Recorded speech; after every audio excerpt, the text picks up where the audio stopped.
Well, hey everyone, welcome in. This is a dual event. We are doing a live stream. If you're with us on, what's the date today? The 29th of August, 2024. It's also going to double as an episode of the not Golden Hills, sorry, Determined Truth podcast. When you do multiple podcasts, you forget what you do. So Determined Truth podcast.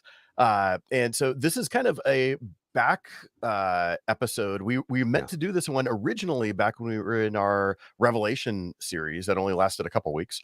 And we had to reschedule that. And so we're doing this now. So Rob, what was your hope in wanting to do this podcast, and who is our special guest that we're going to be having on? All right, let me see if I can frame the conversation. I just wrote a post that came out the other day on the Determinetruth blog post titled, "Could it be that the United States' endless wars of the past several decades have not been about our national security as much as they've been about furthering the objectives of the military-industrial complex?" And then I asked, could it be that our elected officials, knowing that they're beholden to these very powerful corporations, have fed the media what they want them to know and actually withheld information that they don't want the media to know in order to facilitate the narrative that these wars are necessary and just wars, when in reality, they're primarily lining the pockets of the executives and the investors. The reality is this, Vinnie, that the United States war effort has increased to the point where the 2024 defense budget was $800 billion, excess of $800 billion. And the question becomes, where's that money going? And one of the answers is that more than half of the annual DoD budget is spent on military contractors. And a large portion of that money goes to basically 5 major corporations: Lockheed Martin, Boeing, General Dynamics, Raytheon, and Northrop Grumman.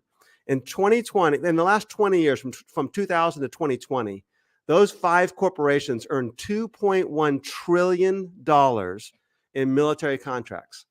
And in 2020, the 5 CEOs of those companies themselves individually netted $105 million. So now, one of the things about the American political system, of course, is that our elected officials, even the good ones, if there are some, right?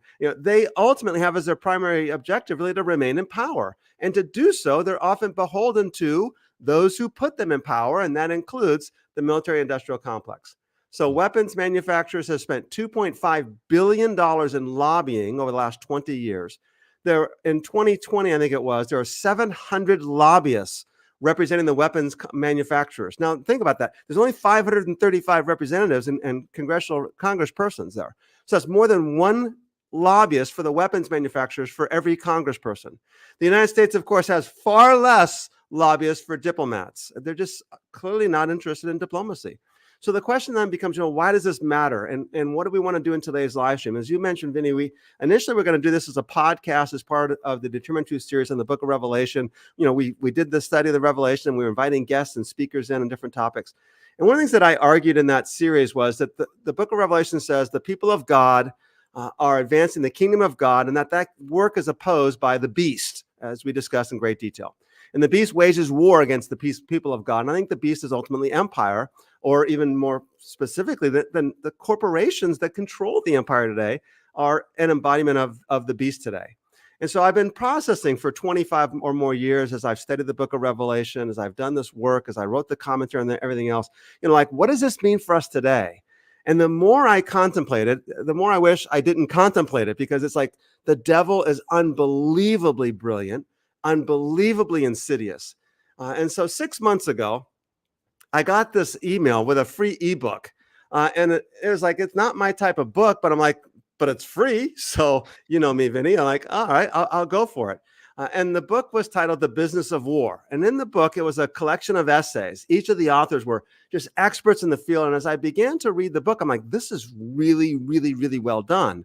And I began to realize, what's going on here is that war is fundamental to the nature of empires. We study this in the book of Revelation. This is just the way empires work. And I continued to read the book, and I thought, my thesis about war and empire and power in the book of Revelation is like right on track. And this book is feeding this conversation. So I reached out to James McCarty, who's one of the editors of this, I think on LinkedIn. I don't even know how to use LinkedIn, and he was so gracious to respond and to reply. And I said, James, here's what I'm thinking. Can we get a conversation together with you telling us and helping us understand the military-industrial complex and what the business of war is all about? And my conversation and right of understanding the book of Revelation and the beast and what this means for us today and for the church. So we are so pleased to have James McCarty joining us today. And so, James, thank you so much for joining us. Thanks for having me. Looking forward to the conversation. All right. So Dr. James McCarty is a clinical assistant professor and director of the Tom Porter Religion and Conflict Transformation Program at Boston University School of Theology. He's got degrees from Pepperdine, Claremont School of Theology, and Emory University.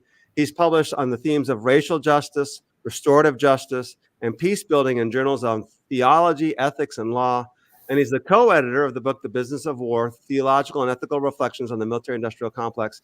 And this is part of a series that, James, you can tell us about here a little bit more as we proceed. But the next volume is the Business of Incarceration, Theological and Ethical Reflections on the Prison Industrial Complex.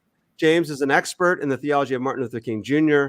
He's got experience and expertise in restorative justice and peace building in the United States, East Africa, and South Africa. And we'll put a link to your website, James, in the show notes for the podcast, as well as on the YouTube channel. But so thanks so much for joining us. And let's just begin by telling us about the book, the larger project of which this book is a part of.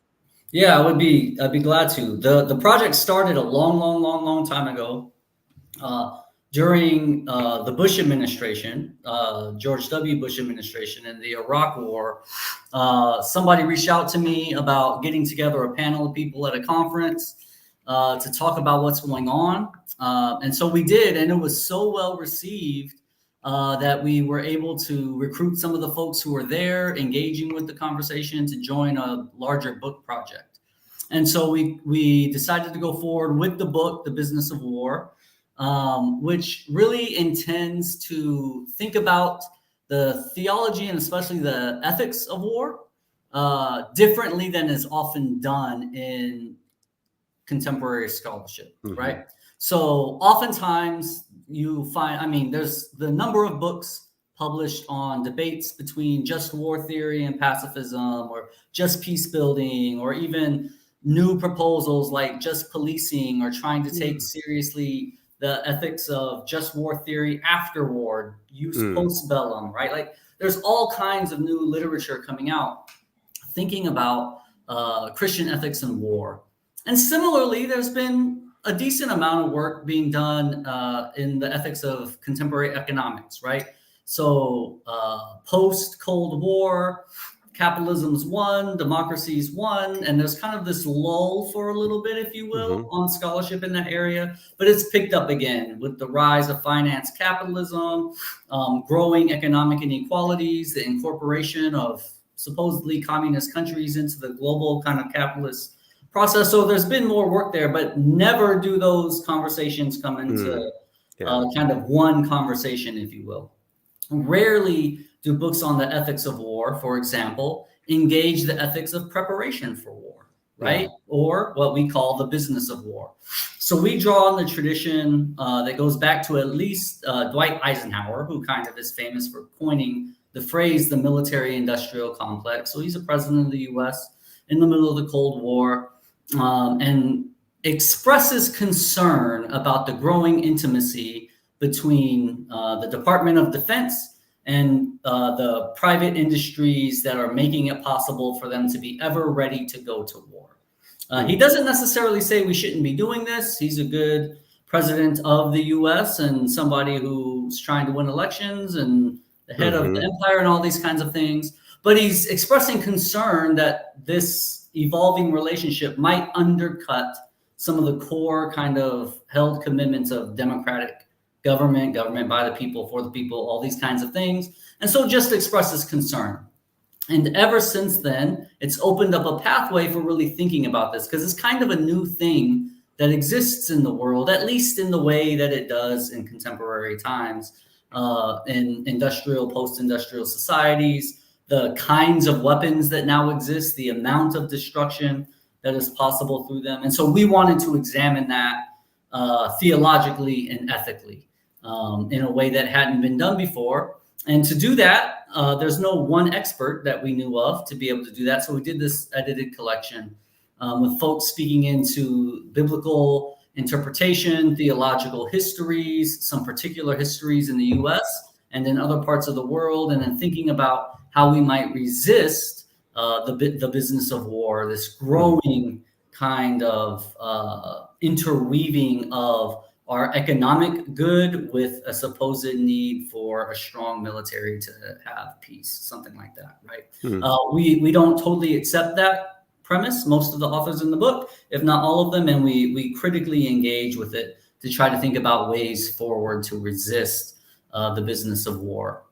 I'll say one more thing, which is it grows from a larger concern, which is Christians thinking about what it would mean to be faithful in an era of neoliberalism, right? Okay. And so we have concerns about, the economics of that, but also about what it means for us as individuals and communities of people when we think about what it might mean to be faithful, moral agents in the world, right? And so there's been some good work done demonstrating all the ways that like consumer society is creeping in, the ethics of the market is creeping into more and more places in our lives, so that what we often think of as moral action is less and less public, less and less communal, and more private and individualistic. So just one example of that in recent times. Sure. During the pandemic, George Floyd is murdered by a police officer, and global protests erupt, right? The Black Lives Matter movement, which had been going on for several years at that point, kind of grows exponentially in attention given to it and folks joining in.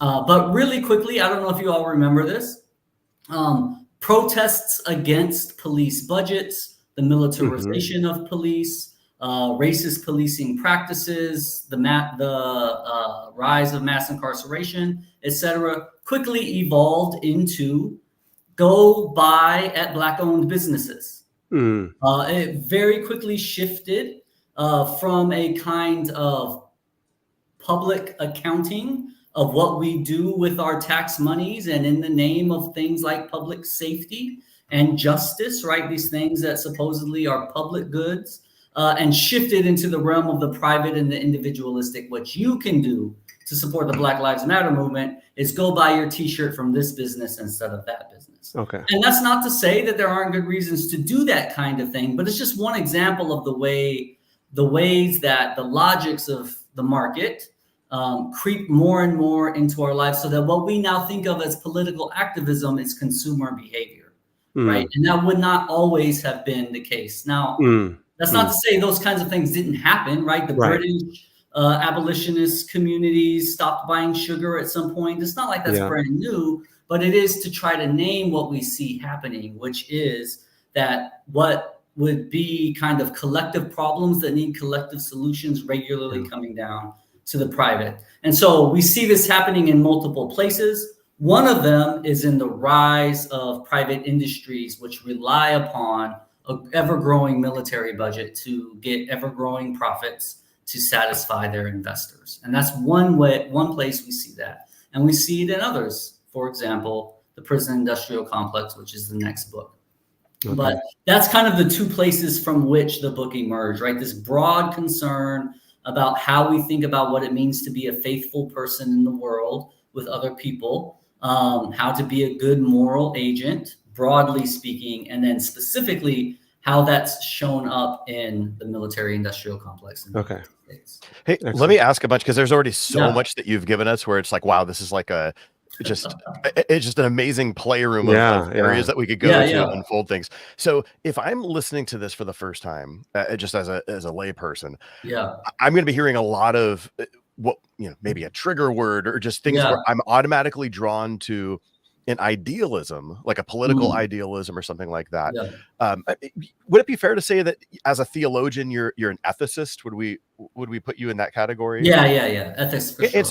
And so you're really concerned with not necessarily, not that you're not concerned with a political ideology. I'm sure you have one, but it's probably driven from a place of ethics and how ought we live. And from your standpoint, it's like, hey, I want to do this in a Jesus kind of way. And so, so I would say, just even as our listeners, to challenge them first and foremost to say, hey, rather than going with hearing politically loaded words and assuming that that's where we're starting with, no, James, you're starting from an ethical place, a Jesus ethic place. But could we define a few of the words that you've put out there already? So like I'll just throw a couple of these phrases that you've used, and then maybe if you could just help give us a working definition so we can understand where you're coming from. So you used the word just war theory. What do you mean by just war theory, or how is that term oftentimes understood? Yes, just war theory is something that's emerged out of theological and philosophical traditions going way, way back, including the Christian tradition, most famously St. Augustine, and then folks since then, which basically tries to think about how one can engage in war in a way that is just, right? So what makes it possible for the mass killing of people to be considered a good, righteous, or just thing? And folks have proposed various versions of that of answers to that. Mostly they fall into two broad categories. You have to have really just reasons for starting the war or getting into the war, and you must conduct yourself in the midst of it justly. So, for example, if someone gives them up, surrenders themselves, you're not to kill them while they're defenseless. That is acting justly in war, right? Those kinds of things. That would be the tradition that, generally speaking, most ethicists, whether theological or philosophical, I think ascribe to. And it's influenced the development of international laws around the laws of war, but not wholly, I wouldn't say wholly so, but a little bit it definitely has. And so the idea would be to take seriously that the act of killing many, many people seems on the surface really problematic from a moral perspective, and to try to make sense of how one can do that, engage in that activity, right, in a way that remains true to doing justice in the world. So some of the folks have said it's the best way to love your neighbor. I had a ethics professor in graduate school who liked to use the example. He would ask us the question, would it have been just to kill Hitler before he became Hitler? And he would argue it would have been the loving thing to do to prevent someone from engaging in that degree of evil. So yes, it would, right? Like this kind of thinking, like what would it, I don't ascribe to that. That's not my, I answer differently than him. We argued all the time, but that kind of thing, right? Thinking about how might it be an act of love or justice to engage in warfare? That's what just war theory says, that it is possible to do that. And typically they would say, here are some ways that you would be able to do that. Yeah. And we did a couple of live streams, by the way, on dealing with difficult questions, dealing with the issue of just war. I can put those links there as well. So one of the other things that you brought up, James, was the military-industrial complex. Just go ahead and flesh out a little bit more what that means and what that looks like. Yeah, I mean, so partly it means what you talked about in the introduction, right? Like that there is this really intimate relationship between private industry and more very specific companies and the Department of Defense, so that the Department of Defense cannot have the things that it says that it needs to conduct its activities in the world if these companies don't exist, right? If they're not creating the planes, the bombs, the guns, the missiles, all the things, right? Similarly, those private companies, like all private companies that are publicly traded, which all of these are seeking ever more profits. How do companies that make weapons make more profits the next time around? They got to make more weapons, right? And so there's this kind of concern that the more and more that the fates of the U.S. military and these industries get intertwined with one another, become dependent upon one another, that the needs, the priorities, the interests of the companies override the interests of the public good. Like that's the deep concern of critics of the military-industrial complex. And almost anybody who would use the phrase means it in some form of critical fashion, even if it's the minimalistically critical way that Dwight Eisenhower did, right? It's like, I have a concern that these companies will be driving the boat more than the idea of global peace or something would be driving the boat if these things continue to come together. So you get the military and industry together in intimate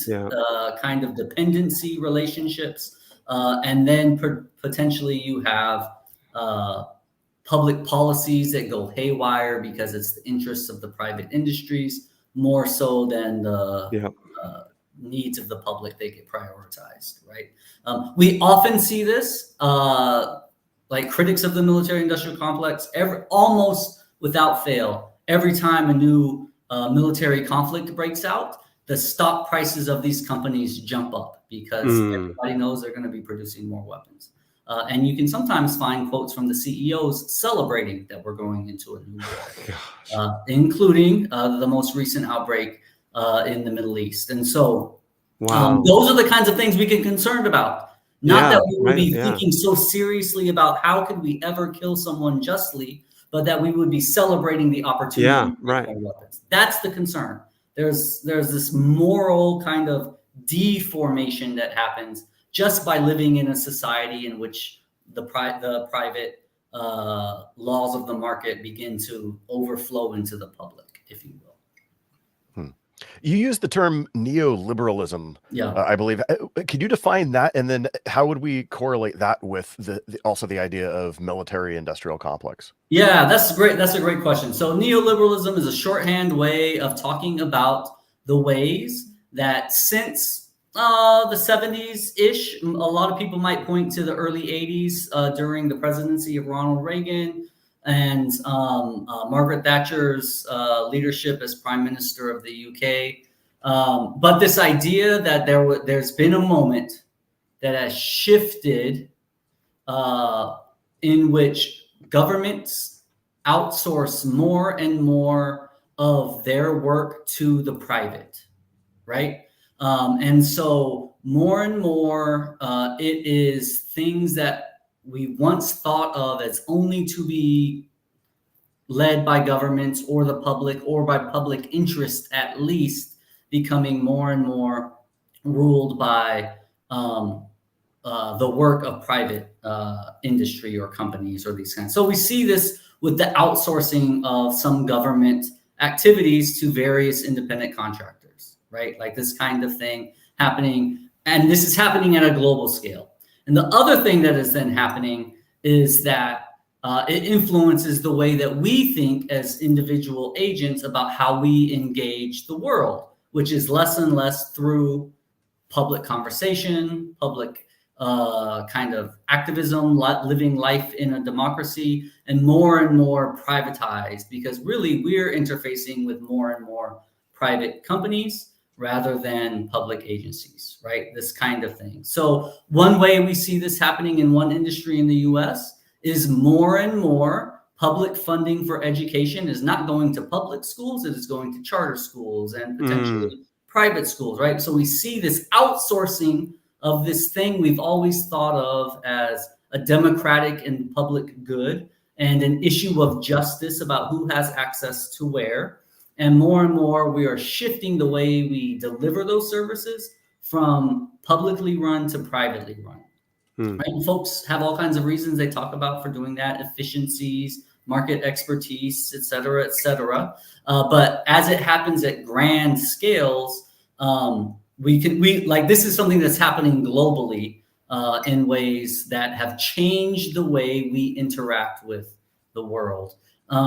I would argue, and now this is just Jimmy talking, I would argue that it also has influenced the way we think about how we move through the world. So in church life, for example, it's much easier to think of oneself as a church shopper than it used to be, and bouncing between denominations. Don't even care what denomination the church is. We're just shopping for that kind of market behavior. Right? That we're weighing goods, that we decide who's going to get our money or not based on how it makes us feel, how it allows us to stand in relationship to other people in our community, whatever it might be. That kind of consumeristic behavior, even to the level of picking church, is the result of living in a society in which what could be thought of as common goods have become private goods, right? And so that's what neoliberalism names, is that this has happened as a policy thing that then also is influencing broader ways we might think about how we engage the world. Wow. I'm curious. I haven't really thought too much on the topic of privatization. Yeah. I've heard a little bit about it, but not enough to Sure. form a conviction, right? But the area I've probably heard the most about is like the privatization of the prison and jail systems. Not Yeah. the whole systems, but the having those opportunities and the Yeah. concern that, hey, since it's privatized, the goal is to get more people incarcerated, Mhm. obviously to produce more finances. Yeah. Or more income. Would that be the same concern from a military standpoint then? Is saying, hey, if we're privatizing it, the goal is to make more, so war is good, so let's go after that. I'm putting it in a low shelf way because I'm just maybe Yeah. not strong on the topic, but is it the same kind of argument from a military industrial complex idea? Yeah, I think that's definitely one of the big concerns and critiques is that is what happens, right? Mhm. The other way that happens is all of us, if anybody who works in a company that gives you a 401, so this is another perfect example, right? Rather than pensions, we all have 401ks, right? And whatever your portfolio is in your 401, all of us benefit unless you put moral filters on your retirement account that doesn't have certain kind of companies on your portfolio. All of us benefit when warfare happens because these companies benefit, right? Mm. So that exactly this kind of concern that we will all be caught up in the profit making of war to such an extent that we will not be critical of that, Right. but might actually be the kind of people who celebrate because it means our retirements go up a little bit. Yeah. Mm. As an Justify the example, means. right? It's crazy. But then also, right, build more weapons. Mhm. Like that's that's a concern, right? Go continue to engage in warfare so you continue to need more bullets and don't get to sit on overstock supplies. Like those are some concerns, Yeah. like base level concerns. And then there's also bigger picture kinds of concerns as well, which get a little bit more abstract. But I think at the daily level, like for most people, most of the time, those are exactly the kinds of things we're worried about. Is these companies will seek to encourage more military engagement so they get to make more weapons and make more profits, and that we will become really cool with that because it means the companies our retirements are invested in make more money, right?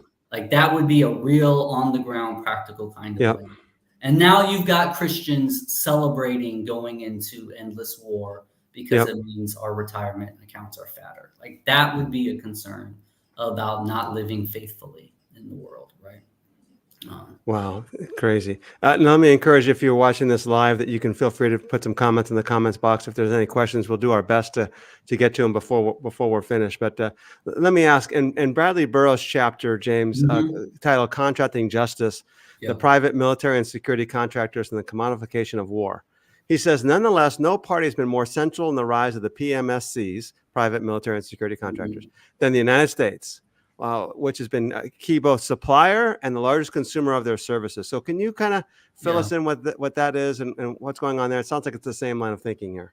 Yeah, I mean, this is another good example, right? So I'm not the expert in private military security contractors. We had somebody else write that chapter. But I can speak a little bit to this, which is that a lot of military activities are being outsourced to private companies. Oftentimes, companies that are hiring ex-soldiers to do the work of maintaining weapons, doing security around certain kinds of military installations, training soldiers for combat, sometimes even engaging in combat themselves, right? So these are private companies that receive contracts in the hundreds of millions of dollars from the United States government to deploy with the military and perform some of the functions that historically would be soldiers' functions, right? So there's multiple concerns with that, right? Companies making money off of war being one, and therefore incentivize that more and more of it happens. But also, oftentimes there's a lot less transparency with these companies. Not like there's always great transparency with the U.S. military in the first place, but even less so with private military companies. Also, the ends of like the goals, if you will, of purportedly a government and its military and private companies are not always in alignment. There are news stories that have leaked of private military contractors who've refused to follow the orders of military commanders who they are supposed to be reporting to, for example, because it messes with bottom lines and profits. And then also, just for many folks, there is a kind of, whatever you may think about the Christian ethics of participation in violence and warfare, right? Wherever your stance is, most folks, most of the time, get the idea that when a soldier conducts themselves well, they have done something that deserves some level of honor, right? There's a way of being honorable in the world, which is why so many people applaud when soldiers come back and these kinds of things. And a big concern is that the more that the activities of warfare are taken away from interests of peace and justice globally or nationally and toward profit, that it is less and less honorable to participate in that activity, right? Which is one reason why we don't celebrate private military contractors on Veterans Day or Memorial Day. It's why we don't applaud them when they come home, right? Because we kind of intuitively understand there's something different about going to get a fat paycheck and going in the name of a country. Whatever your thoughts about, the specifics of the U.S. or particular wars, or Christians should be pacifists, there's a sense in which doing the job of a soldier there's some kind of honor within that. And you typically recognize that with private military contractors. The other thing that happens is that one of the issues that has arisen, right? So this is just real down to earth kind of thing, is it oftentimes goes unreported how many of those people are killed in combat because they're not soldiers in combat. So anytime you hear the number of casualties in warfare, you probably should think that there are more people being killed because there are probably people who work for private companies whose numbers aren't being reported.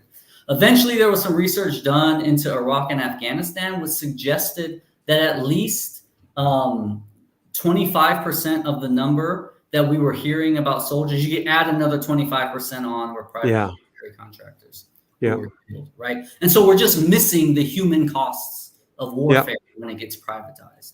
And so there's multiple concerns around this, but it's a perfect example, right? Only in a world like ours, or a society like ours, might we see the work of warfare increasingly going to private companies rather than to public goods. Now, mercenaries have existed forever. Again, I don't want to make it seem like this is all totally brand new, but in the context of industrial and post-industrial societies, an era of globalization, it manifests in unique ways that we just haven't wrestled enough with, I don't think, as Christians who are trying to think about what it might mean to live faithfully. Whether you're like a Christian pacifist or a just warrior, either way, there's ethical concerns for you based on the military-industrial complex, right? There should be, I would argue, real moral concerns that you have about that.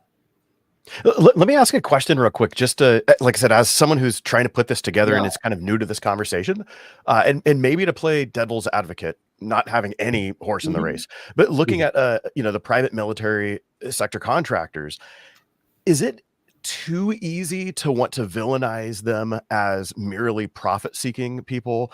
I mean, we don't have the transparency with them because they're private by nature. I mean, that's what they do. So, when you look at a public military, looking at when they're going to engage in some sort of conflict, that they're going to talk about looking at things like, is this a proportional response to something else? Or how might we be taking civilian casualties into account when we're going to do something? Since we don't get to hear anything, as far as I know, from the private sector, is it just easy to assume there's no altruistic motives or there's any ethics and it's just financial? Is that just by nature of the way it's set up? I'm just trying to look for some positive light when it comes there, because it just seems too easy to villainize. Sure. I actually personally don't want to cast judgment on the individuals who participate.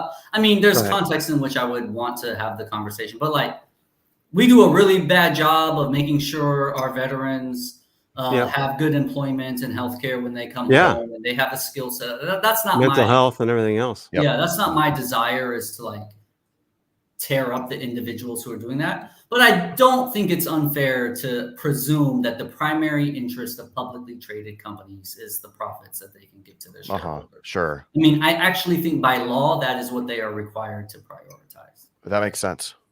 And so I want to be thinking at that level a little bit, and then be concerned about what it means for the formation of individuals, right? And I don't think it's a stretch to say it is much more likely if you are working in a private military company versus as a nation's soldier, that the incentives are more likely to be toward things like maximizing profit. Does that make sense? Sure. So that then becomes a level of like what is more or less likely to happen rather than full stop. But the broader phenomenon, I do think is something we should be concerned about. For sure. Yeah. And the classic example of this is Dick Cheney going back and forth from these companies to government positions and back, and his companies getting like hundreds of millions of dollars more profit when he leaves the vice presidency. Like all these kinds of things, he's the extreme example of that, and all of that is kind of public knowledge, so we pay attention to it. And I would argue part of leading us into some of the worst wars we've ever been a part of that we shouldn't have been. The reason I'm asking these questions is because I was working as a military contractor when the Iraq War went off. At the same time, I was reading the Sermon on the Mount, and I said, I don't think I can continue to do this. And so it started a lifelong journey for me. Right, I'm the child of a soldier. I was working for the Navy. I was preparing ships for war, and we went to war with Iraq. And I thought, well, one, that seems weird, and I thought the war might be unjust. But then I was also discerning a call to ministry. So as any good Bible-believing Christian would do, I picked up Genesis 1:1, and I read straight through the Bible, hoping for a word from God. And the Sermon on the Mount slapped me in the face, and I've been on a different journey ever since. I didn't think I could continue to do that work.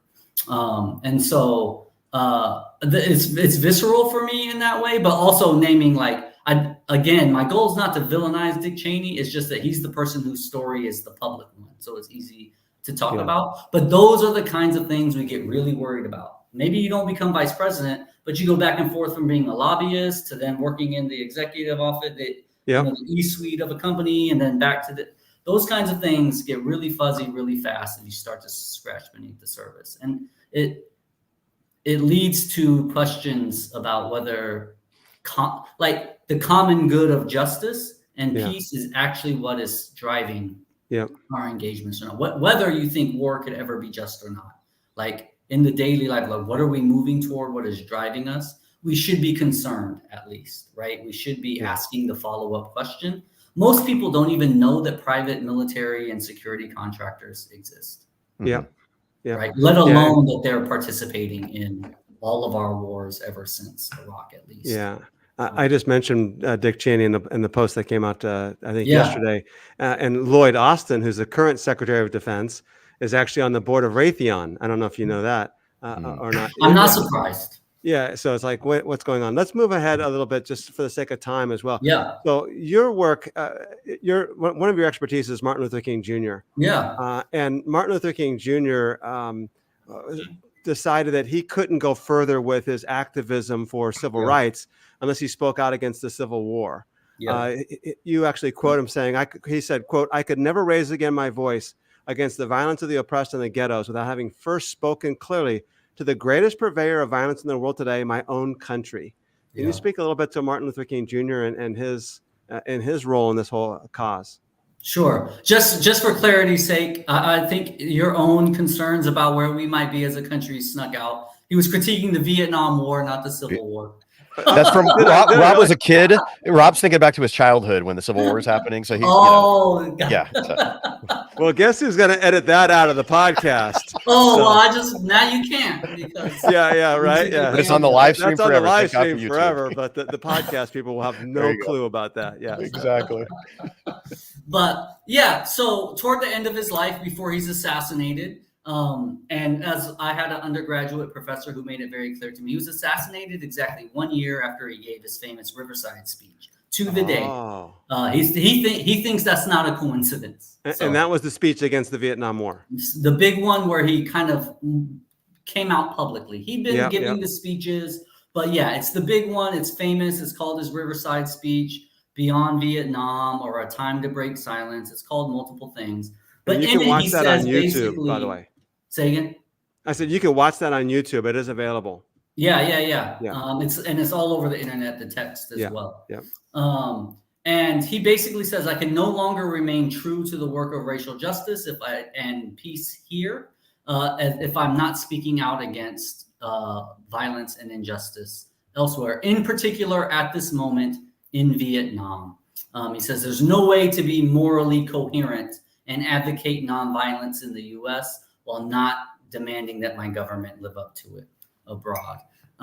He also comes out around that same time with all of his economic policies and suggestions that he's interested in.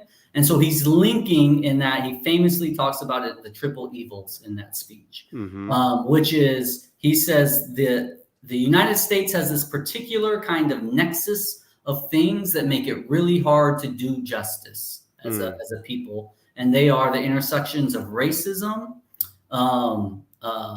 warfare, militarism, and what he calls, what does he call it? Materialism. Materialism. Thank you. I'm trying to think of the isms, right? He's worried about economic inequality. He's also worried, importantly in materialism, about what we might mean by neoliberal activity, right? The consumer mindset taking over all of our lives. Okay. Right. And so for him, those three things intersect in really particular ways. And I write about that in my chapter in the book. And part of my argument is that we still see that is the case in nearly every military engagement since that time. I think that this is where King is in one of his most prophetic modes in seeing clearly what others maybe were missing, was that all of those things are interconnected, right? So King loses access to LBJ at that point, right? He comes out publicly against the Vietnam War. The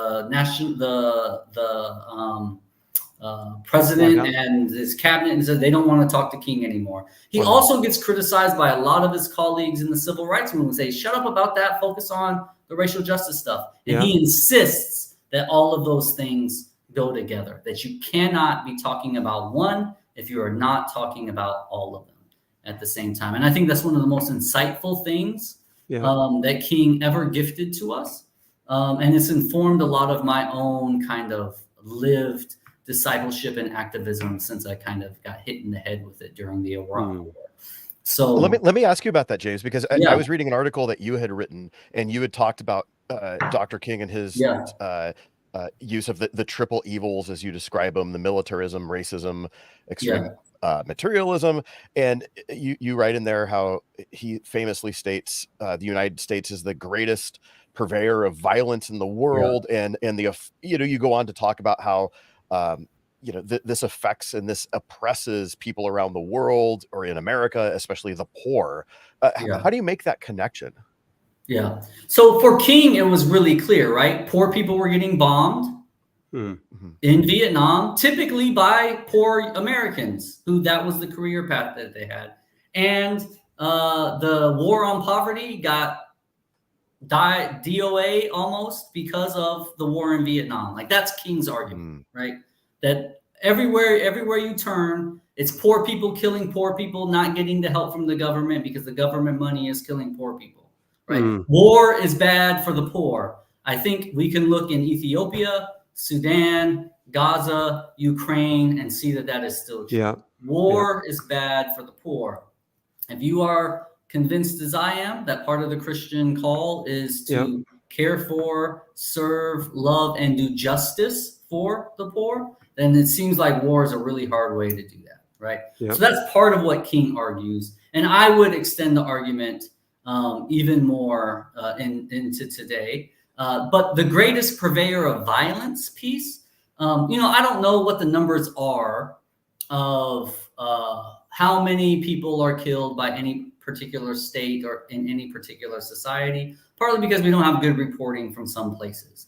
But I will say is not surprising to me that a country that depends so much on the military-industrial complex and resorts so quickly to the use of violence to solve its problems abroad and internally, if we think about the prison industrial complex and mass incarceration, that we are the country that has the most mass shootings by far.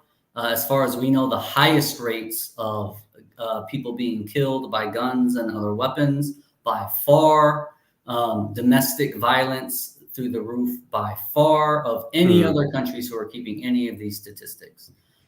Regardless of all of the factors that go into all of that, and each one of those is its own complicated kind of social phenomenon.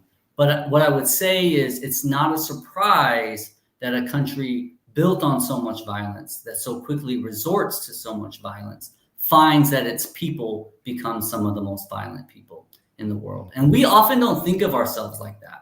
I've had conversations recently with several friends and others about travel, right? I've been lucky enough to be in many parts of the world, and they tell me how scared they are to travel to countries like South Korea,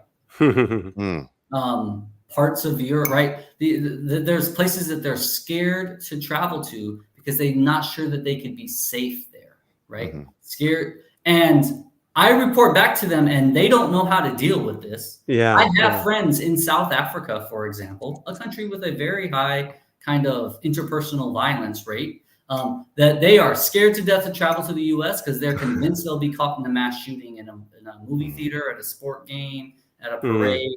They don't trust that they'll be safe here, right? That's a story that we don't often tell, but the rest of the world does, right? Like I know other folks who, in traveling to the US with like study groups, they have special sessions that blow the students' minds on what to do if you get caught in a active shooter situation. Wow. Such a thing doesn't exist in their world. They can't, they almost feel like they're preparing to go to the wild, wild west or something. And I would argue maybe you actually are based on the rates that we see, right? Anyways, those are a couple of examples where I would just say, I know each individual social problem I've named is its own thing, but it's not surprising to someone schooled in trying to see the world as King was seeing it at the end of his life, to see that a country still so invested in war is finding that violence showing up in its own people. Like that was part of his concern back then as well. Yes, the war, what's happening to the Vietnamese, all of that. And also, what is it doing to us, right? It's making, he used the phrase that our technological wisdom was advancing far faster than our moral wisdom was. And he was talking about that back in the 60s. And so now think about this 60 years later, how much technology has advanced and has our morality kept pace with it or not, right? Like it's something to wrestle with. Yeah, it's just interesting. Just real quick, Rob. It's just interesting how, and I'm trying to work this out, but everyone knows that war is good for the economy. We talk about those things, or even we oftentimes manage the economy based on the. It's how we get out of depressions, right? No, exactly. Yeah. Or we talk about the stock market and we use that as the barometer for how we're doing economically. But then you have to ask the question, what groups are actually benefiting from that? And are we assuming that a trickle down economic type system is actually the thing that's going to be helping the poor, which now after 40 years of Reaganomics, that just doesn't help the poor, in the types of way that it needs. And so it's just wondering, like, okay, even if it is good for the economy, whose economy is that? That assumes that we all share in the same economy, even though we do, but we don't. Yeah. I mean, so anyway, it's just as observation. You don't have to comment on it if you don't want to. I mean, folks who want to get elected and folks who run these companies as a starting place.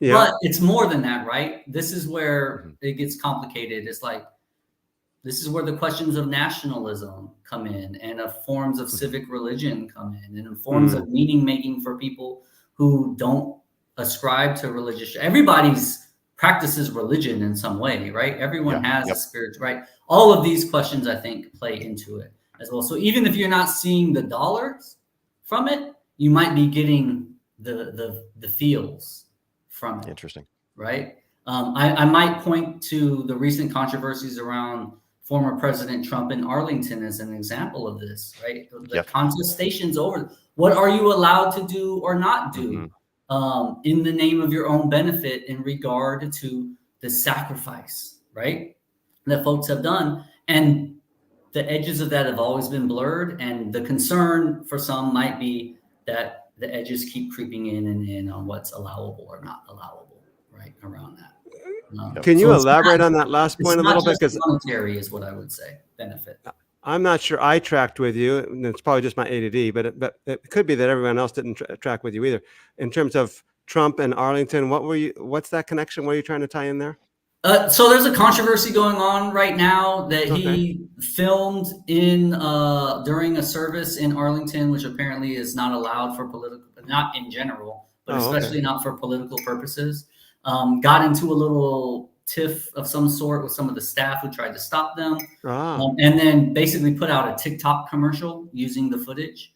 And there are a lot of folks who are responding back saying, "See, he doesn't honor our fallen vets, right? Like but it's become this public contestation over what it would mean to give due honor." This is part of my civil religion reference, right? But then also, a lot of the folks who might have been really mad about somebody doing that 10 years ago aren't so mad about somebody doing that today. And this is the creep rate. I would point to like this idea that more and more, what we once considered public and common becomes more and more allowable for the private and the individual, right? And so you see kind of a dual thing happening. This active contestation of what counts as honoring or not, at the same time that somebody's trying to raise money for their campaign, right? So I don't know if it's the best example. It was just me in the moment saying, we see something like an example literally in the news cycle right now. Right. And James, I was thinking about that because that's been all over the place this morning. It's basically the similar thing that happened in 2020 during the demonstrations when then President Trump went across the street to that church had burnt down and he did the photo op with the Bible. And so you're going to have the tribalization of the people who look at that and it's feeding the base saying, look how spiritual, look at this great pious move. You get people on the other side saying, how dare he take advantage of this? And it's the same thing happening here. You get people who, if maybe you're on one side, you're going to say, look at how reverent he is towards our fallen heroes. You get people on the other side saying, this is a photo op. He's not taking it seriously. It's all about him. So would you say that is part of what you would call the feels that come along with the entire like that we make meaning of ourselves and our lives and our neighbors, right? Like we're always doing, that's what humans do. We make meaning of our experiences. And so it's being contested in the moment. Like how do we make meaning of this? And this, what's really important for me and point that out, like it's the quote unquote left who are mostly criticizing this, saying this was dishonorable behavior, right? And I just want to name, like, as much as it might feel like this is partisan politics, if I'm being hypercritical of the military-industrial complex, it is not. Interesting. Amazing. I will point to the presidential nominee of the Democratic Party's speech at the DNC, in which she promised to maintain the most lethal military on earth, and that she would give the state of Israel whatever it needs to defend itself, as two examples of private companies, I guarantee you, thinking that their pocketbooks would get fatter based on those two things that were said. And it is not a partisan thing in that way. This is a very American thing, sitting as the empire of the day, right? Let me. We have 5 more minutes left here before we finish up. Just to remind you that Determinetruth is a 501c3 nonprofit. We do all these live streams, the podcasts, the blog, all the work we do. The pastors in India, training them and equipping them. We do it for free. We don't charge for anything that we do, but we need and really appreciate your support. So if you go to determinetruth.com and go to the Give tab and you're able to contribute, we'd appreciate that. Obviously, you have to choose the drop-down box, Rob, Danny, or Vinnie. We'd appreciate that you do that. In the last couple minutes as we finish this up, we have a couple more topics here, but you started already to broach onto the conversation in terms of the war in Gaza. Yeah. And the reality is, this issue is complicated because you've got that ideological, theological context that many Americans bring to say we got to support Israel, we got to support Israel. But there's also this weapons manufacturers context. There's also this let's arm them to the teeth so that we can line the pockets of our corporations. Is that something that you've already alluded to it, but you want to expand on that a little bit more? Yeah, I mean, it's an example of this, right? Going beyond just the United States. And this is important. You know, if any folks go and read the book, whether through a library or you buy it or whatever, you'll notice that there's chapters that deal with Latin America and with the Korean Peninsula. And it's not limited here, but it kind of goes forth from here. So this would be an example, right? So some of the topics we've talked about already. The big activism from folks who are demanding a ceasefire in the United States is that the U.S. stop funding the IDF, right, the Israeli military, because a large percentage of their budget and their weapons in particular come from the military-industrial complex that is here. And so as that war continues, as it continues to go on, we just did another big package of aid. Aid is code for millions and millions, if not billions and billions of dollars 20 billion. to U.S. companies making more weapons to sell to Israel, right? So that's part of what that means. The other thing, there's been news stories that have been coming out recently about private military contractors. So Israel was, back in March, there was a bunch of reporting about the aid ships going to Gaza and the trucks coming in, and that they would hire private military contractors to be the security for that rather than military folks. Just more recently, this past summer, as part of the ceasefire talks and all of those kinds of things, part of the conversation is that U.S.-based private military contractors would take over from the Israeli military as kind of a security force in Gaza in the transition period or something like this, right? So the things that we've been talking about, right, like weapons manufacturers, private military contractors, the U.S. government funding all of these private profit-making enterprises, are not just showing up, quote unquote, here. They're also now showing up in the way that other places in the world conduct themselves in warfare, especially certain of the United States' allies, right, become almost dependent upon. So now it's not just the U.S. military that's dependent upon the success of these private companies. It is also other countries' militaries which are dependent upon this. So it would be just another example. And then if you want to really dig into the details of the situation in Palestine and Israel, it gets deeper and deeper and deeper. There have been private security forces in Gaza before. They have been run by a company called G4S, at least a significant portion of them.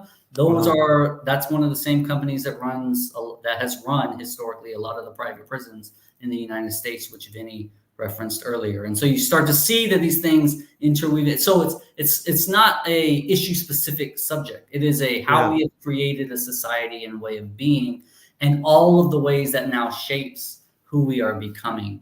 And so when we think about resistance, this is where I think King is really helpful. When we think about resistance to that, we look for those places of the intersection, right? Where you can see that all of the neoliberal model creeping in. So yes, we have the book on prisons coming out. Some of those connections are really clear, like G4S, right? Or the U.S. police departments getting military, like retired military equipment to go police communities with tanks and stuff like that. Some of that stuff is really clear. But then we've also got a volume coming out edited by some other folks on the business of church, which is really going to get into the ways that neoliberal and market logics have crept away into the way that we think about how we do church. What is effective ministry? What does it mean to do church, to go to church, to be a Christian who's a member of a church, these kinds of things. So it's not just out there, it's also in here, which is where King, again, I'm always happy to end with King. He talks about what we really need. All these policy things, he cared a lot about them. They killed him for them. But what he really thought we needed was this revolution of values, right? Moving from thing-oriented to people-oriented. And I think there's a lot that we can learn just from that as we think about faithful discipleship in the world, recognizing that we're doing that in the context of global capitalism and democratic governance, that's going to look a particular way for us. That I don't have all the answers for that, but it can't be what it looks like right now for so many of us, I think. Wow. Is the challenge. So revolution of values. Yeah. Political revolution thing to happen. So Jesus said, "The truth shall make you free." I think the truth is causing me problems, right? It's creating a cognitive dissonance here. So this has been so enlightening. I appreciate what you're doing. By the way, we have a live stream coming up on Saturday night, 5:30 Pacific time, to talk about what's going on in Gaza, in the West Bank. One of our associates, Mercy Aiken, has just recently been there, and things are unbelievable, going on fire there. There's a New York Times article, I believe, that's coming out, 30,000 words. They're going to issue 10,000 words at a time, which is a lot, to report on what's going on in the West Bank. And that's the New York Times, and they don't usually do that there as well. So, James, this is your work. Again, we'll put the link to it in the show notes. We thank you so much for your time. But this is part of a larger project. You already mentioned the business of mass incarceration. I didn't know about the business of church. Vinnie, I don't know that we should read that one. I think it's going to create some more problems there. But you want to just briefly about the larger project that this is a part of, and where we can find your work? Yeah, so there's a series of books inspired by the business of war called The Business of Modern Life. And we've got editors lined up for the 2 volumes I talked about that are coming out in the next year. We also have folks working on the business of agriculture, the business of medicine, the business of education. And so all of them take as a starting place, trying to think critically and wrestle seriously with the problems of trying to be a faithful disciple in an era of neoliberalism.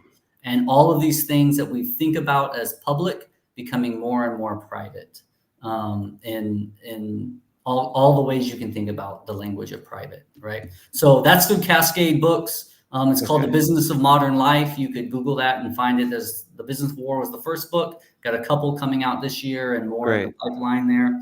And then I think you'll put my website up on the show notes or whatever. But I direct a program called the Religion and Conflict Transformation Program at the BU School of Theology, which I love it. I work with seminary students who really want to think seriously about all of the ways to actually practice transforming conflict in the world and doing the work of peace. So it's a real joy to do that work.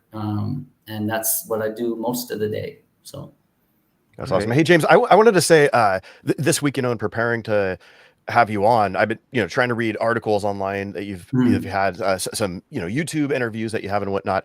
And what's been really, I've been grateful for on my end is there's, you and I, or I'm not going to align with where you're at on everything. Sometimes it's just, I just don't have a formed conviction, or maybe it's like, okay, maybe we share some ideas, but I'm not, where you're at. But what I've so appreciated about how you write, like not just the substance of what you write, but how you communicate, is that you're making room for the conversation for people. You're not inflammatory. You're not creating, at least I didn't take it this way, as like an us against them. Like, this is right, and if you're not with me, you're out. And I just appreciate that, because even when I come away saying, I don't think I'm where he's at on this, but I'm always, I feel dignified as a reader, and it's always making me think. So I just want to say, like, I know that our audience is very vast in terms of the spectrum of evangelicalism to non-evangelicalism. I just want to say, like, I just appreciate that in hearing your voice. So thanks for your thank you. I appreciate hearing that. I hope that doesn't mean I'm diluting anything, but no, not at all. No. But there's no reason to be a jerk about it. It's just what I found is a lot. I try to read perspectives that I don't agree with, because I want to be challenged. I want to know where my blind spots are. I want to hear those voices. And there's nothing more frustrating than wanting to hear a perspective that you don't know about because you're genuinely curious, but being shut down from the other side, or just the other side being inflammatory. It's like, well, what am I supposed to do with this then? And so I sincerely appreciate your voice in that. Thank you. Absolutely. It's been great. Thank you so much for your time. Thank you so much for your. This has been fantastic, and I'm hoping that we can have you back in a few months when the business of mass incarceration book comes out. Great. That'd be great. We're going to be having some conversations on that as well. So thank you so much. I appreciate your time. Thank you. Everybody, thanks a lot. And thanks for everyone for listening. If you don't already, please subscribe to our podcast on anywhere you find your podcasts. We have weekly shows where we go through books of the Bible and various topics, have amazing scholars like Dr. McCarty on. So you could check us out there, Determined Truth. For everyone else, we'll catch you guys next time. All right.